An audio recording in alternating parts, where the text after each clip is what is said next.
출애굽기 2장 말씀입니다. 1장에서 이 이스라엘 백성이 강성해졌는데 이에 바로 왕이 이스라엘 사람들을 약화시키려고 심한 노동을 시키고, 이래서 이스라엘 백성이 상당히 큰 고통 가운데 있었고, 또 이에 더하여 인구를 줄이려고 이스라엘에 태어나는 사람 아기 중에 아들은 다 죽이라, 이제 이렇게 했죠. 그래서 이스라엘이 지금 큰 위기 중에 있었습니다. 이런 상황에 이제 하나님께서 개입하셔서 이스라엘을 이제 구원으로 인도하신다는 것을 오늘 2장은 말씀하고 있습니다. 한마디로 말한다면 어떤 큰 위기, 어찌 보면 가장 큰 위기에 처했을 때 바로 하나님의 구원의 손길이 임하는 때다 하는 것을 우리는 오늘 2장을 통해서 깨달을 수가 있습니다. 첫째로 여기 이제 위기 중에 모세가 이제 죽게 된 것이죠. 태어나서 남자로 태어났기 때문에 죽게 되었어요. 그런데 바로 왕이 죽이려고 했던 것인데, 아이러니하게도 하나님께서는 그 바로 왕 죽이려고 했던 바로 왕의 딸 공주를 통해서 오히려 모세를 그곳에서 40년 동안 기르게 하셨다는 것이 참 아이러니한 것이죠. 죽이려고 했는데 도리어 반대로 그를 아주 왕자처럼 키웠으니 이 바로 왕이 참 자기도 모르는 사이에 그런 일을 하게 된 것이죠.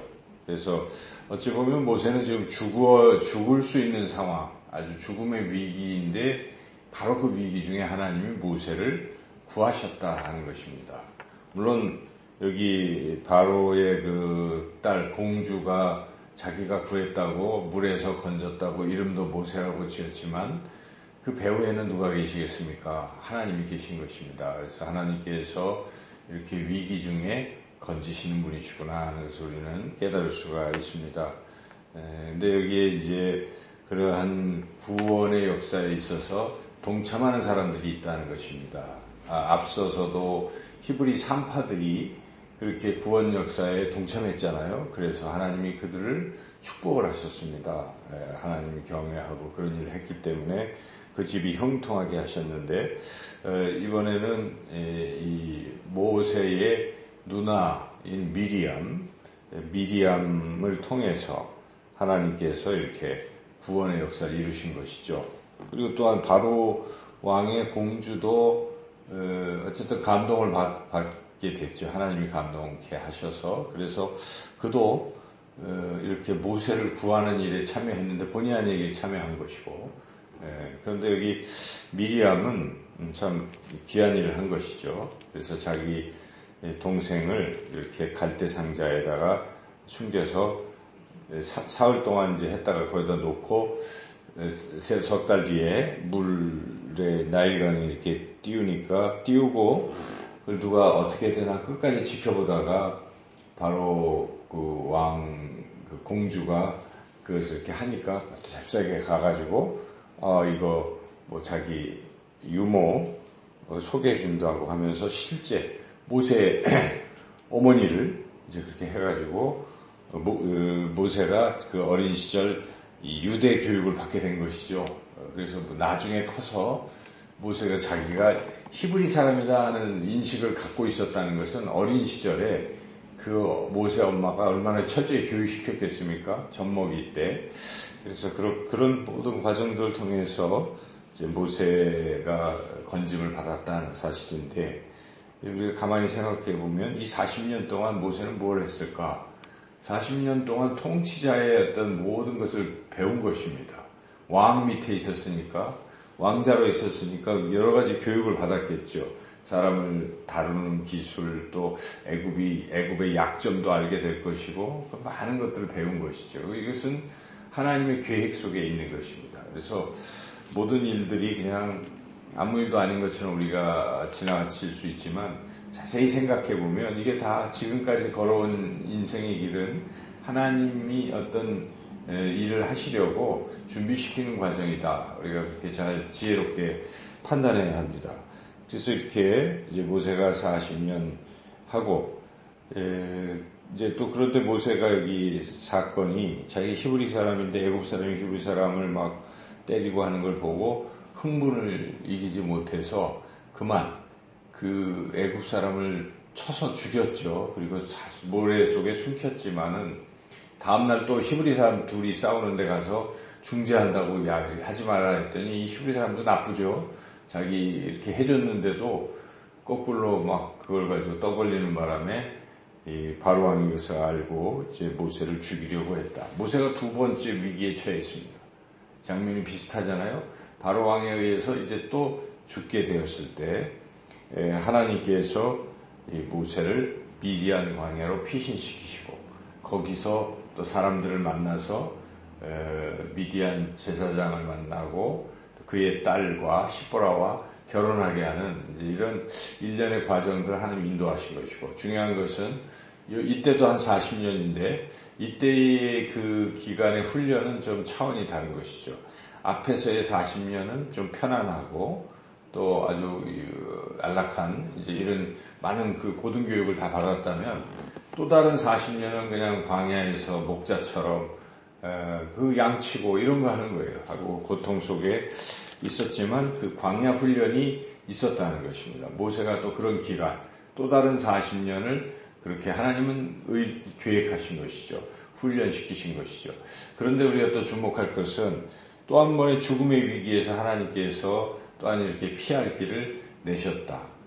오히려 이런 위기를 통해서 하나님은 하나님의 뜻을 이루어 가신다. 앞서서 40년의 그 궁전에서의 그 교육받는 것도 역시 하나님의 섭리입니다. 하나님의 뜻인 것이죠. 또 이 40년도 하나님의 뜻입니다. 그리고 이 모세가 이렇게 쫓겨나게 되는 또 배경, 어찌 보면 모세의 잘못도 있어요. 흥분을 해가지고 그냥 아무리 그래도 죽인 것도 아닌데 자기가 나서가지고 막 사람을 때려서 죽이기도 하고 혈기가 있는 거죠, 모세가. 그리고 막 숨기고, 이건 범죄죠. 이걸 우리가 잘했다고 말하기 어렵습니다. 그런데 그러한 가운데서 하나님께서 택하신 사람, 또 하나님의 사람이기에 그런 위기 중에도 하나님이 이렇게 선하게 또 인도하신다는 것입니다. 그래서 이제 그렇게 모세가 하고 이제 또 시간이 지났는데 이 이스라엘 백성들은 더 심한 고통 속에 지내게 된 것이죠. 더 가혹하게. 그래서 고통이 절정에 달했어요. 그래서 도저히 어떻게 헤어날 길이 없는 상황에 이들이 하나님께 부르짖는 것이죠. 23절을 읽어보겠습니다. 여러 해 후에 애굽 왕은 죽었고 이스라엘 자손은 고된 노동으로 말미암아 탄식하며 부르짖으니 그 고된 노동으로 말미암아 부르짖는 소리가 하나님께 상달된지라. 예, 이스라엘 민족이 또 최대의 위기에 처해 있을 때 하나님이 그 소리를 들으시고 이제 모세를 통해서 이제 구원을 해 주시는 것이죠.